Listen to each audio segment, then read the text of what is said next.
few broke through. And then even more recently, the groups that came before us that are still out there touring and promoting a cappella and vocal music, groups that we from, back in junior high school, and college were, worshiping groups like, The Real Group and, Take Six and Rockapella.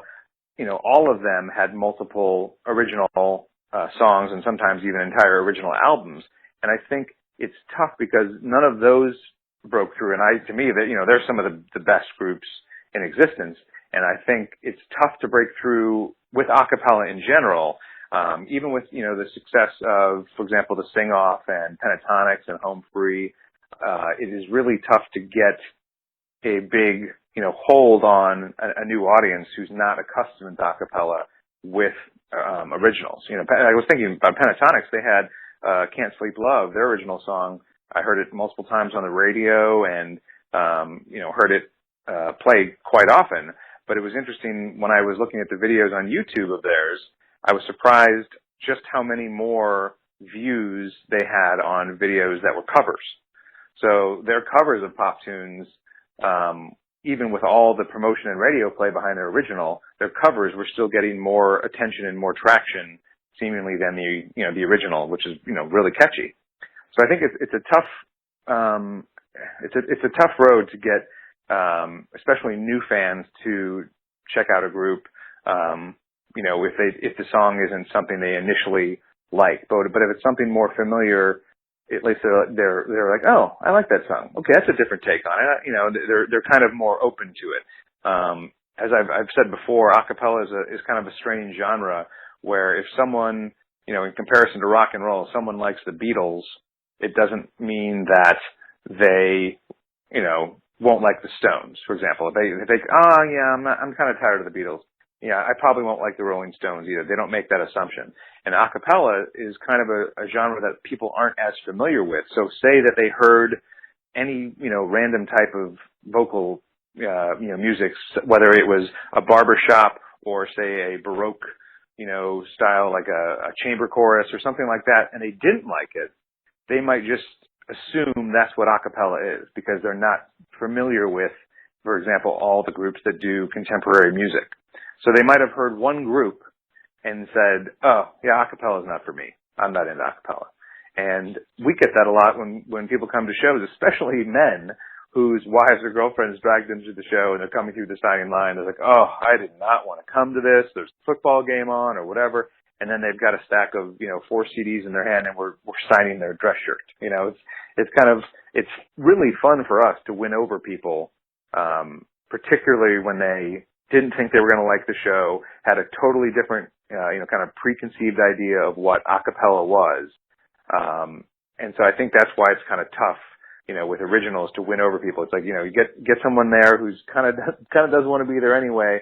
And, you cover some pop songs or some, like I said before, Stevie Wonder or something up tempo that they, get their toes tapping to, and suddenly they bite into it and they really get, what a cappella can be if they had a different, notion of it before. So I think it's, that also I'd say that for us might be the most fun, is winning over people who didn't think they would like our show or didn't think they would like the music. And I think that's, a really rewarding thing for us. Yeah, it sounds amazing. Like I actually took my folks, with me this past, fall to, well, actually it's winter. I was in December here in Mesa, and like they had seen kind of a few YouTube videos that I had showed them, but they were kind of, it was a different experience live, so they were kind of like, weren't sure, and then they were like on board. So yeah, I can see how that can happen. Yeah, I mean that's another thing for us is people have seen the PBS specials and they expressed to us that they thought the show was better or different than the PBS special. And I think that for most television appearances for us, whether it's a full PBS special or the Today Show or a talk show or something, we don't have time on those. They edit out any kind of, banter or any kind of the kind of more improv stuff from our shows between songs, which, it's always for time for television. So I think that it's great for us to get people in the seats to see the show live, and they seem to understand, you know, us much better. They get that we have a personality, and when we aren't just a singing group, and that we, you know, on PBS specials, it seems like we're nearly, you know, silent between songs, which is quite the opposite live. Right. So, like, I kind of forgot to ask this to Steve, but is there any past medleys or songs that you guys have performed in the last 7 to 8 years that you're like, I will never do again? I know never is a harsh word, but like, or would you consider bringing back old favorite performances or medleys that you guys kind of took out of the set list? That's a good question. I think there aren't too many that I look back and dread. I know that we did, I think maybe we only did it twice ever. We did an 80s medley in 2010 for Atlantic City, and we did it for like 2 shows, and it just didn't work.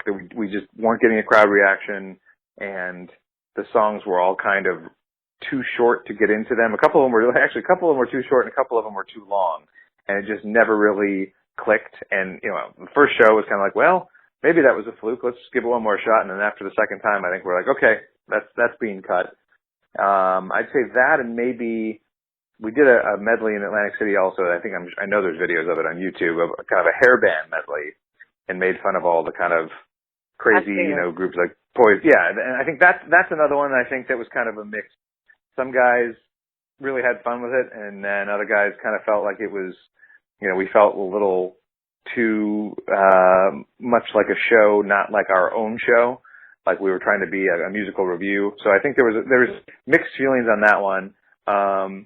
But I think I kind of joke with the guys sometimes before a show. I'll, you know, say, what would be the most difficult song for us right now to suddenly throw back in the set? Like if you just were out there on stage and you looked down and you saw it on the set list and thought, oh boy, like this is going to be tough. And we've joked about, you know, medleys in particular that we haven't done in a long time, and also medleys that evolved over time, such as the 50s medley, which we did in Atlantic City. We did do that in our live show for a little while, but we changed it up quite a bit. We cut out big sections of it. We